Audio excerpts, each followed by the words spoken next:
I'm just a fan. I'm a fangirl of everyone, to be perfectly honest. Hey creators, welcome back to Creator Best Life for a brand new video. I'm Kimani, and today I'm doing another review.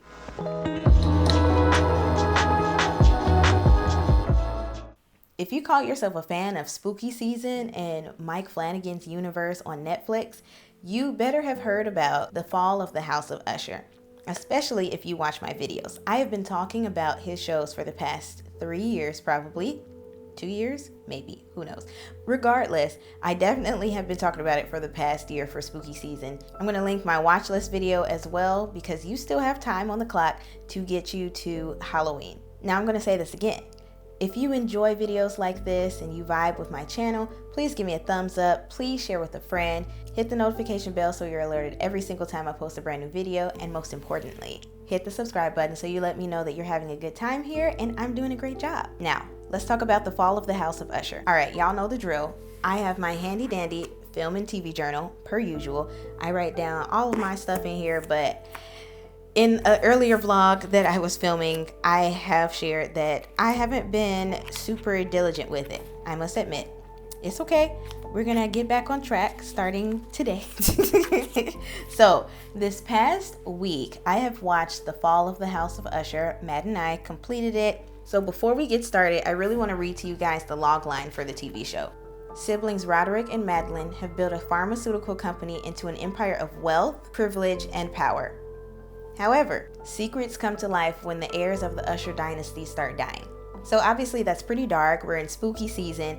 This genre is technically gothic horror drama, which is, I don't know so much that Flanagan does a lot of gothic. I mean, I guess a little bit, but it more so leans horror, drama, psychological horror, that kind of feel. But I can't talk about this TV show without also acknowledging that this show was based on Edgar Allan Poe's short stories. The most notable one that I noticed in the TV show was The Raven. A lot of people recognize The Raven from high school English classes, For Whom the Bell Tolls, that kind of dark imagery. But there are several other stories from Edgar Allan Poe's portfolio that were used to tell the story. Okay, so we're back in my notebook. I want to talk about who our main players are. And Mike Flanagan tends to reuse the same actors over and over again, which is admirable. Love that for them. Similar to Adam Sandler, and I hope to do that as well one day. So for starters, our main characters, who are Roderick and Madeline Usher, are played by Bruce Greenwood, who was also the husband from Gerald's Game, another Flanagan movie, and Mary McDonnell. Their main protagonist was Verna, who was played by Carla Gugino, who was also the wife in Gerald's Game and in several other of Mike Flanagan's projects. And per usual, he includes his wife, Kate Siegel, who is in all of his projects basically, who plays Camille, who is the daughter of Roderick Usher. Roderick has 5 other children, 4 of whom are out of wedlock, including Camille. Raul Khalil plays Napoleon Usher, also known as Leo. Samantha Sloan plays Tamerlane Usher. She's also in several of Mike Flanagan's projects. Sorian Sabkota, forgive me if I'm pronouncing that wrong. He plays Prospero Usher, who they also call Perry.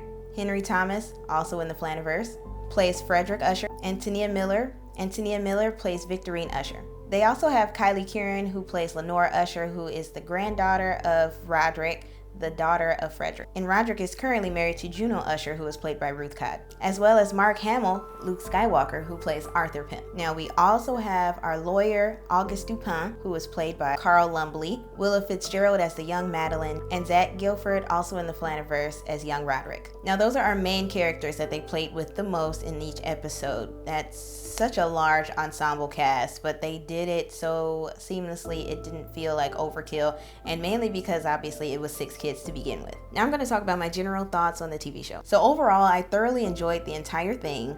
The entire show played with several Edgar Allan Poe short stories, most notably The Raven, as I said before, but it also plays with The Black Cat, The Telltale Heart, and The Cask of Amontillado.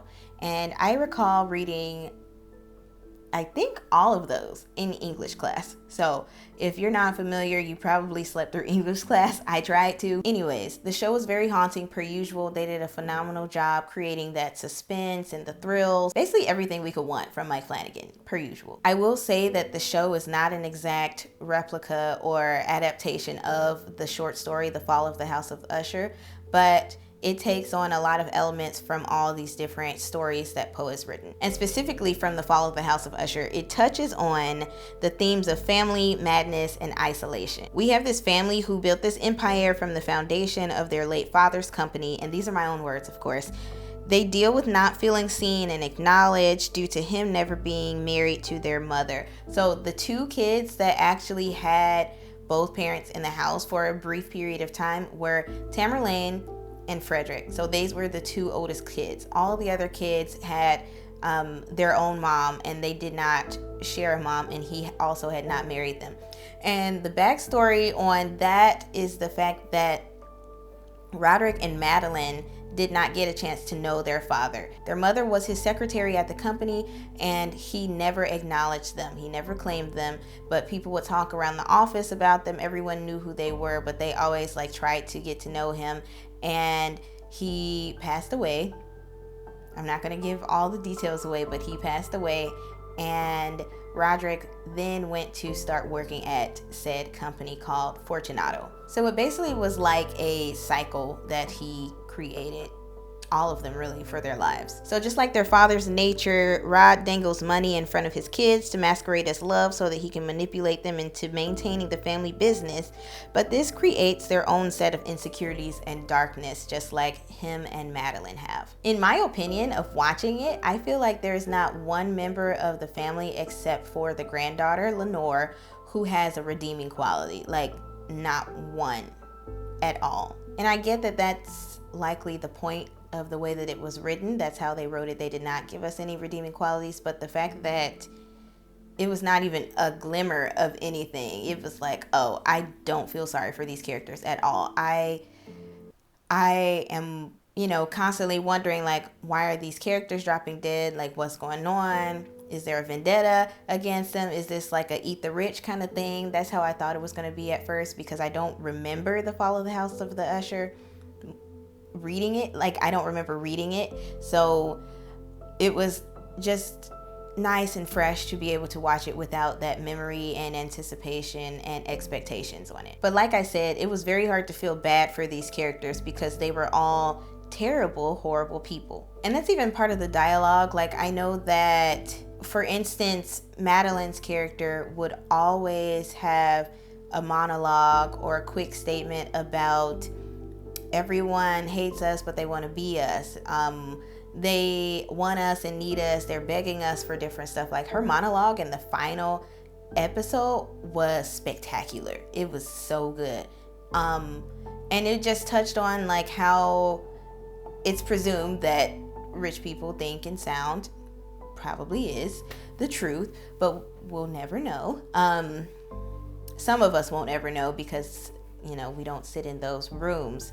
But I think that for our perception of what these people think and do, it was a great way to show us that some of them are severely out of touch. Obviously, we know that. And they think that everyone wants to be them. And for a lot of people, that is true. But it's also true that, no, we don't like you because of how you got there. You got there in a very nasty way where you had to step on others to claw your way to the top, as opposed to working with others and sharing the wealth. You hoard it, and you also crap on other people and communities to do so. And then it's just oh, well, I did what I had to do. It has your problems have nothing to do with me. And it's very interesting the perceptions that you get of rich families like this, because they have entire teams of PR personnel just to manipulate and control the persona that they portray. And I thought that them including Camille's character, who was a PR professional, was a great touch, considering that she was supposed to be spinning the story, telling the public what they want to hear, making it so that the family is not embarrassed and their image is intact, and the image isn't seen negatively by their shareholders, so it wouldn't affect their money sales. That's something that they touched on in Succession as well, if you guys had kept up with the final season of that, when Logan passed away. So basically, all that to say, Madeline's monologues would be about you have the public perception, and then people love or hate you either way. It doesn't matter, whichever way the wind blows. One thing that was really cool was that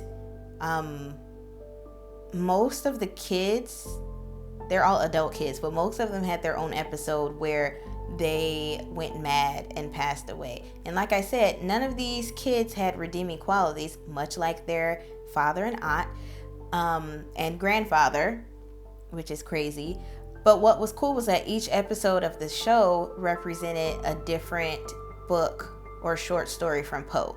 So obviously the final episode was The Raven, and they kept showing images of this raven, and then this woman who turns out to be Verna appears from the raven and is like this all-seeing eye that is, judgment, like basically the Grim Reaper almost. One thing that I really loved about this show is that it had a lot of social commentary. Obviously, we talk about like the wealthy families, and I just appreciate it so much that this show breaks down the system of some of America's wealthiest families and the sins that they've committed at the future generation's expense.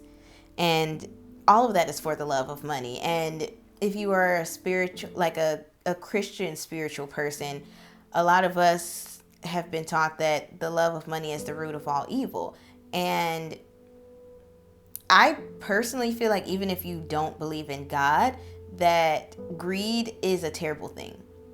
It really is, because there is zero compassion no matter what you believe in.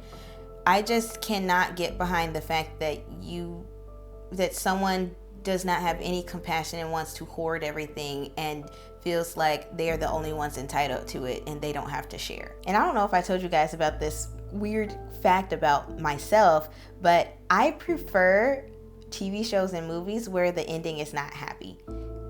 Because there are so many shows and movies and plays and everything, all these stories that have a happy ending. We dream and wish for redemption, and I know a lot of that comes from religion, but I love a story where there is no redemption and it ends badly for everybody. I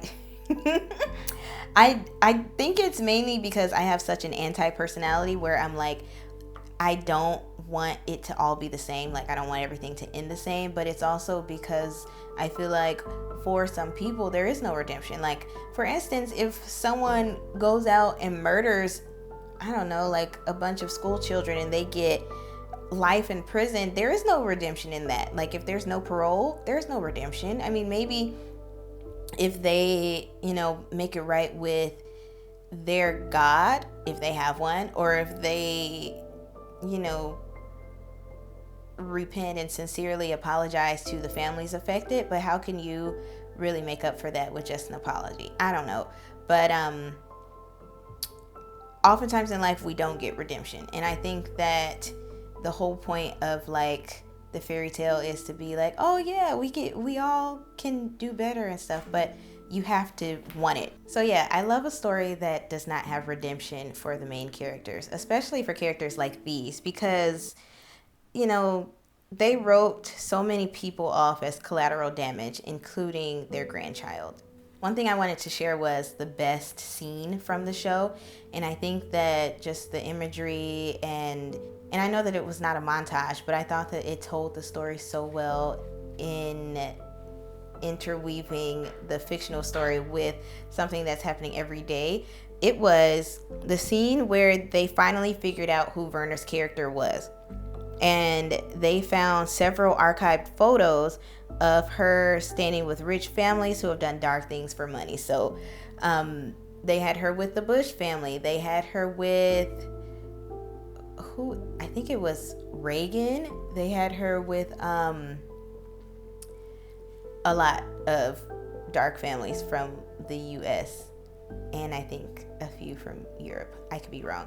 But it was just really cool how they did that, and also it acknowledges the social commentary that these people did a disservice to a lot of us. And it also felt really good to see on screen in a very fictional way, but everyone who can think about it objectively can know that this specific family, like the Monsanto family, destroying people's lives, and do not have to pay for it. Maybe a fine here and there, but like they should have jail time for it. Honestly, they should face jail time. It's really awesome to feel validated in that these people are wrong. And I think that that's such a wonderful duty to give yourself as a storyteller and as a filmmaker, to help drive these social and political conversations, and no matter what side you're on, but also like wrong is wrong. And so the fact that they did it and did it so seamlessly, where it's not like in your face, and I think that we have a lot of those. It's always been like that, but projects like this and projects like Barbie, and I have so many other ones, including my own, that touch on social issues that a lot of people are too afraid to tackle head on. And I think that that's such a beautiful and responsible thing to do with your craft. Okay, so this is probably yours and my favorite part. I am going to share really what I thought about the show, because I gave you details about it and different things that were well done, and quite frankly, I can't find anything that was not well done at this specific moment. Maybe if I watched it again I might find something, but I have rewatched a few of his projects and I have yet to find a hole or something that I was missing. And that is because if I did have a question, like in this show, I believe it was episode 7 or 8, I had a serious question about like, why did this character forget something, and it had nothing to do with his illness, and he shared it. It was some magical element, but a couple minutes after I had the question, it was answered, and I'm like, thank you. That is the level of care that I would like to take in all of my projects. And obviously it's time to rate. So I would rate this project a 5 out of 5 because I loved it. Mike Flanagan never misses, just like Jordan Peele never misses, just like Shonda Rhimes never misses. Like, I'm just a fan. I'm a fangirl of everyone, to be perfectly honest. And the reason being is because the acting was superb. Set deck, costumes, you guys went hard. Loved it. Phenomenal job. And like I said, all of the questions and potential holes that I could think of while I was watching it were taken care of. So I must say that overall, I feel like this was such a well done project. Would I watch it again? Absolutely. Probably would watch it again this week before spooky season is over, because we have this week and we have next week, and then like 2 days into the next week of Halloween. Like, Halloween's not on the weekend, so we've got some time. And plus, like, November is like, it's the day after Halloween, so we could still watch spooky stuff in November, and really anytime, but definitely in November, because we have to start pre-gaming for Christmas. All in all, I have to say I'm impressed per usual. Let me know in the comments what you thought of the project. Were there any holes that I missed that I need to go back and find? Was it anything that you thought was like, why did they do that? Please let me know. Let's have a discussion in the comments, because I don't always want to just, talk at you guys and be like, I love it, no issues, and then not have a dialogue if you happen to have an issue with it. Let's discuss it. Like, this is supposed to be like commentary, and it's okay to have opinions about other people's art. We're not gonna bash it, but it is okay to have an opinion and discuss it. So if you like videos like this, don't forget to give me a thumbs up, share with a friend, hit the notification bell, and subscribe. I can't wait to bring more videos like this to you guys. I'm loving the reviews. I think I'm getting better, honestly. I'm super excited about that, so I can't wait to bring more. Let me know if it's anything else you want me to share in the reviews, because I try to do like an actual review and not a full-on recap, because the recaps are super long. Like, this video is already long. I can look at my mic and it's at 38 minutes, so I know that I'm gonna have to cut down a lot, but this is just gonna be a long video because this isn't the pilot. This is the whole TV show, which is like 8 hours long. So I was able to compile that in less than 40 minutes. So I'm proud of myself. Yay us. We got through it. And I can't wait to talk to you guys about another movie, TV show, book, whatever it might be. If it's anything you want me to review, please comment down below. Until next time, guys. Bye. Something. What do you want to see?